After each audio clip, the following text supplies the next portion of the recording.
Welcome to the Toffee Blues, your source for all things Everton. I'm Gerry. Joining me today, I've got Terry, one half of the Brothers McAllister, the bespectacled half of the Brothers McAllister. So, Arsenal extra time. Recorded the match. I definitely did not get to it immediately because I was coaching and my kids were playing in various matches. But eventually I got to it. So if you did record it, here's your spoiler. 3-2 loss at the Emirates. So, Terry, I want you to give me some quick Terry thoughts. You don't have to give me your full synopsis because I'll be directing some questions to you, prodding other answers. But just some quick thoughts to kind of begin with about your reactions to this one. Frustrating game, really frustrating because Arsenal weren't great. They just scored 3 goals and Everton wasted a lot of chances and didn't cope with some tactical shifts on Arsenal's side. We made enough chances to win 2 games, but we could have been playing till midnight and we wouldn't have scored another one just because Calvert-Lewin was getting chance after chance and they were just going wide and making mistakes with good possession. People say, "Oh, it was a game of 2 halves," but I think our team was a team of 2 halves. There were some players who played really well and did their part. Calvert-Lewin, Richarlison, both of them were excellent. Another segment for another day, but we need to get Calvert-Lewin locked down to a long contract alongside Richarlison and build the team around them too, because they're forming a great partnership and they're both brilliant at the minute. I think Baines played well, Holgate played well, but then there were some players around the pitch who just weren't pulling their weight for their departments, and they were letting down young, like the 2 forwards who were doing their part. They both scored. I don't want to go too hard on Sidibe. He did have a poor game, but this is what Sidibe seems to do. He seems to be one of the best players on the pitch, or he's awful.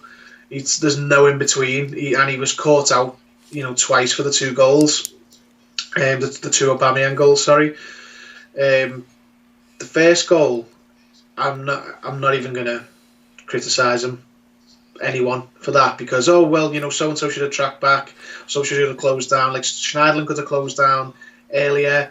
Iwobi could have came back to help. That was just a world class cross, and the striker's movement was great and a good goal. I can't point at that one and go, shouldn't be conceding that. It was a great goal. You've got to hold your hands up. The other 2 though, completely avoidable. Ancelotti said it himself, as going, we attacked well, but you won't win games if you're defending like that. Yeah, it's weird. I think the first goal, Yerry Mina is right there. Okay? So you can point to several places where we could have done things differently. And I don't think Yerry Mina is blameless there. It just depends on how much, if you want to play a blame type of game. You know what I mean? And I like to kind of talk about, I always mention who impressed us and who disappointed. I do think that Arsenal's movement gave us problems. Their runs, they were clever runs and they were well timed, which I think gave us so many problems. Which is why Yerry Mina had issues on that one, which is why Sidibe had issues. The third goal was weird because I couldn't even tell if it was actually, like, it was Aubameyang, right? But I don't even know. I feel like Sidibe was the first one to react to it. I don't even know if he was the closest one. He was the one who reacted to the cross, so it made it look like he was supposed to be on that. So it was another weird scenario. It just usually takes, like, if you want to, like, point to places, if you're the kind of person who says, I need one person to kind of, and I don't think you're like that, but I know I've been like that in the past. You want to blame because you're like, oh, you let the goal in if it seems obvious. Sidibe was, out of 2, he was the closest one to the player. That's true. He wasn't. It wasn't the worst game I've seen him have, actually, because he actually did some things right.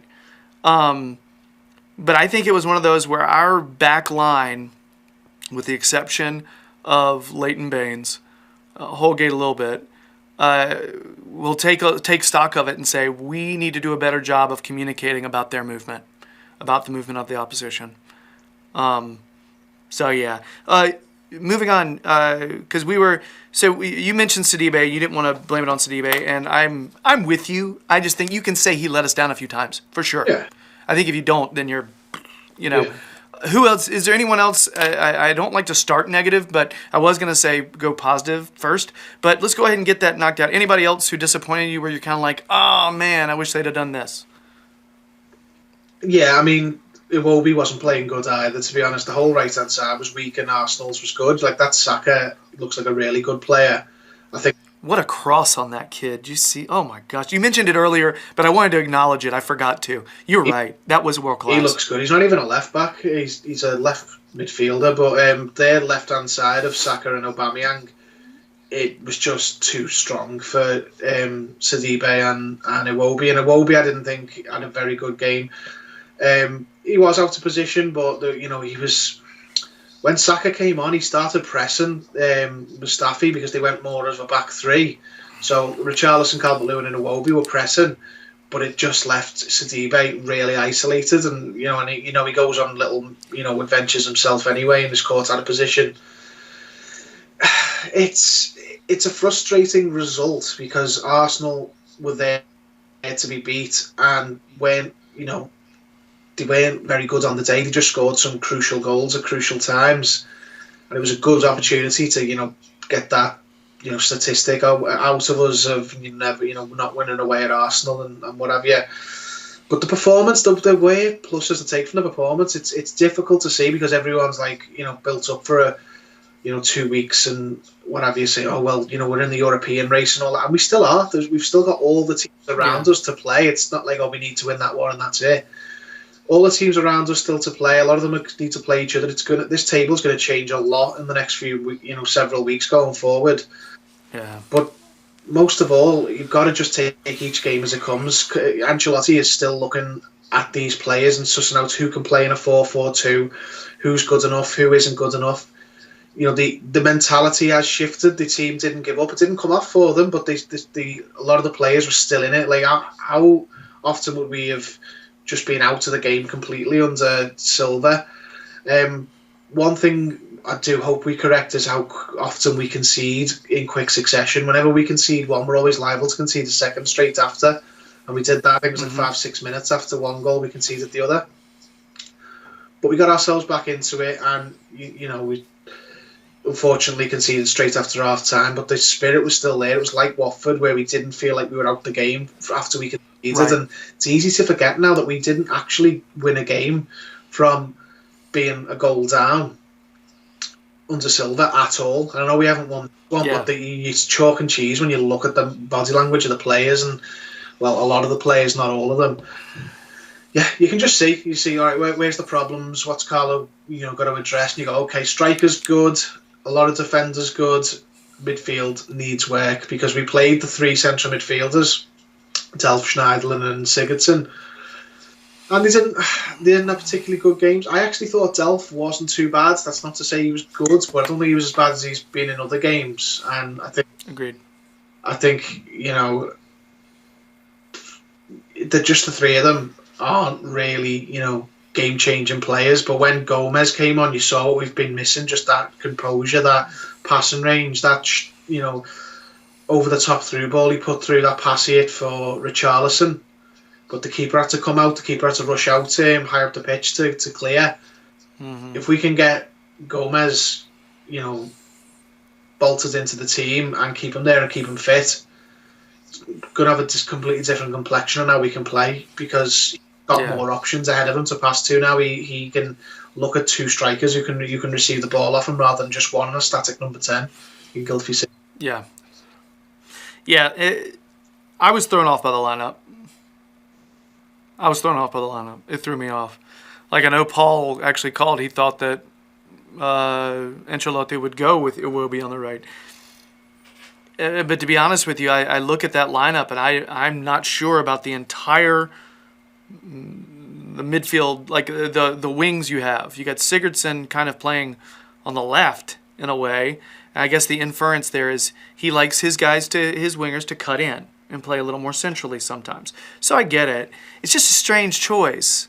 Did he just, and I think he didn't want to bring, it was either that or start Bernard, and I think he was thinking, I want to be able to bring Bernard off the bench, because bringing Sigurdsson off the bench is a strange energy shift.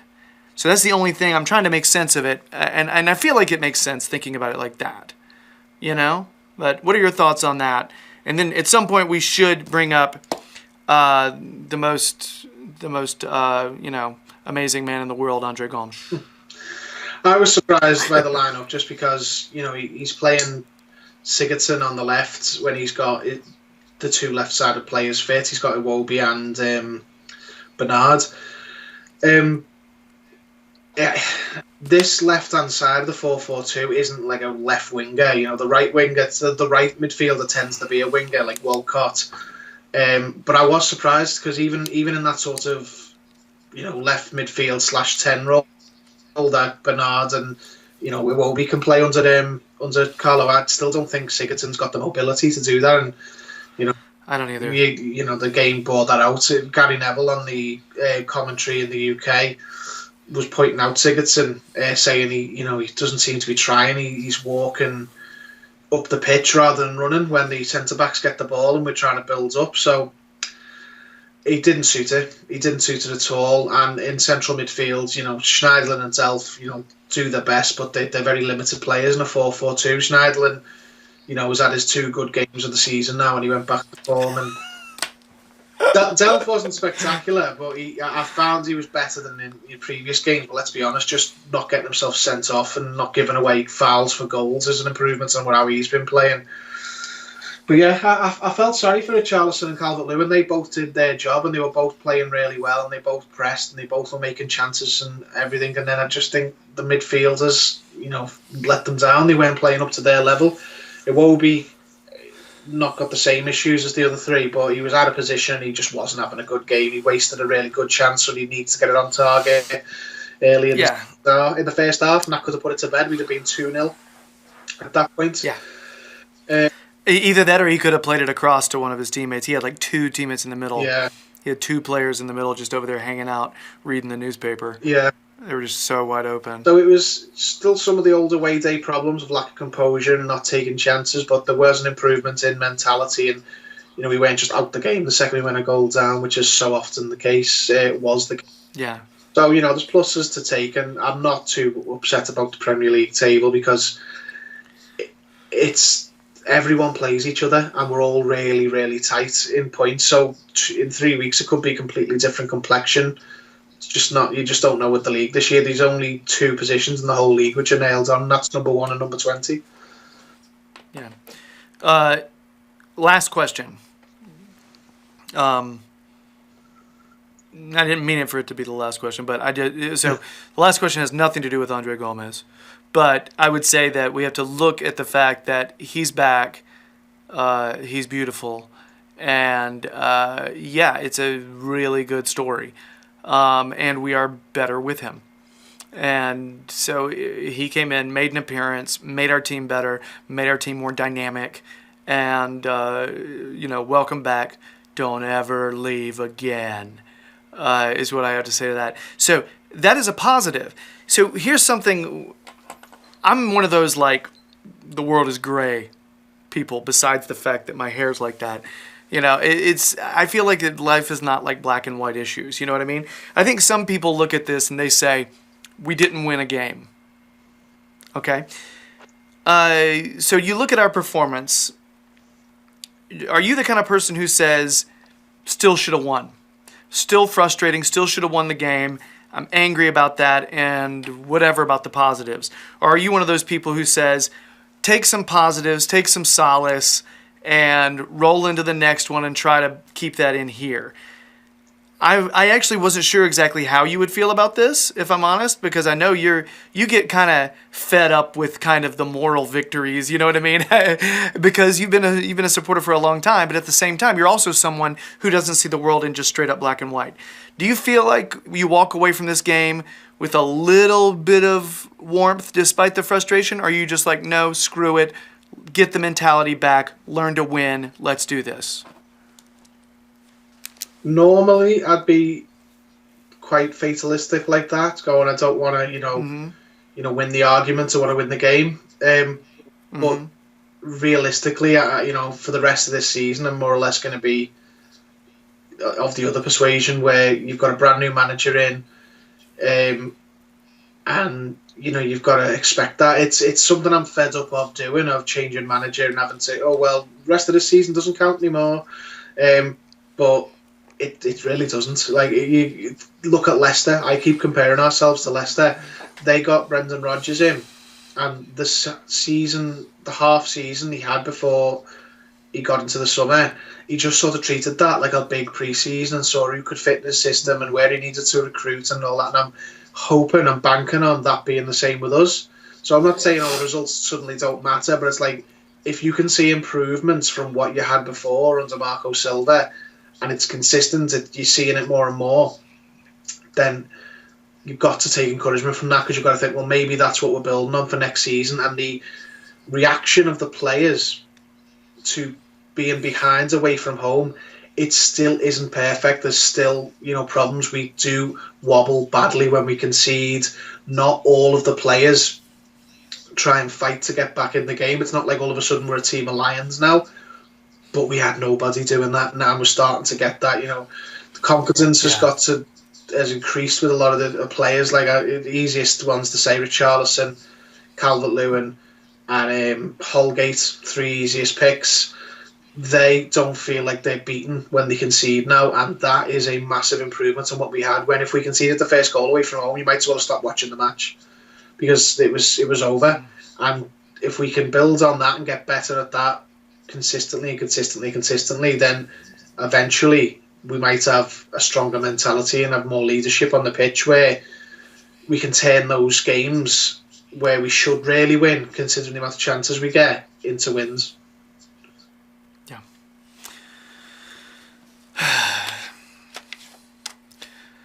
Yeah, I've been grappling with that question. I think it's one of the reasons why I put that up on my whiteboard there. Just because, I usually look at it and say, you know what, we actually had a decent performance.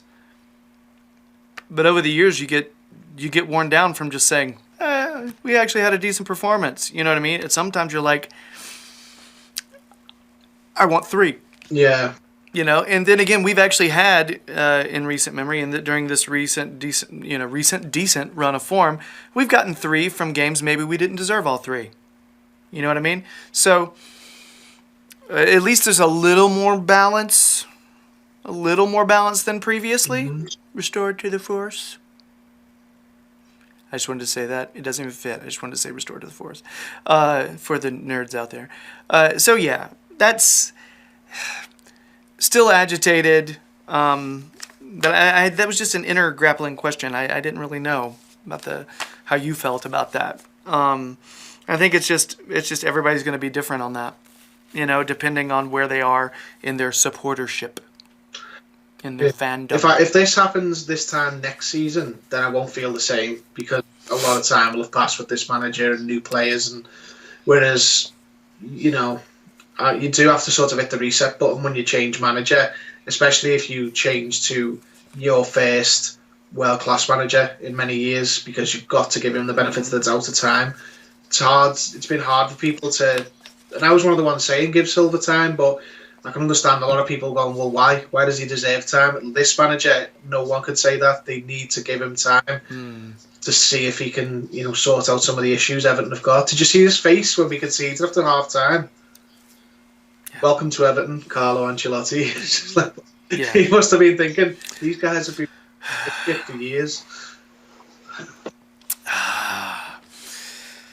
All right. Well, we need to move on. We do have our next segment is about Sigurdsson. We kind of got into it a little bit. We're going to talk more detail about Gylfi Sigurdsson in our next segment. WTF Sigurdsson, WTF. So if you've had, if you're digging the videos, please subscribe to the Toffee Blues YouTube channel. I'd really appreciate it. If you want more Terry, well, just so you know, there's less beard to rub, to snuggle with when you're giving him a hug. So I'm just saying, when you run into him on the street and you're expecting this guy with a beard down to his belly button, he's trimmed it. He's different now. All right?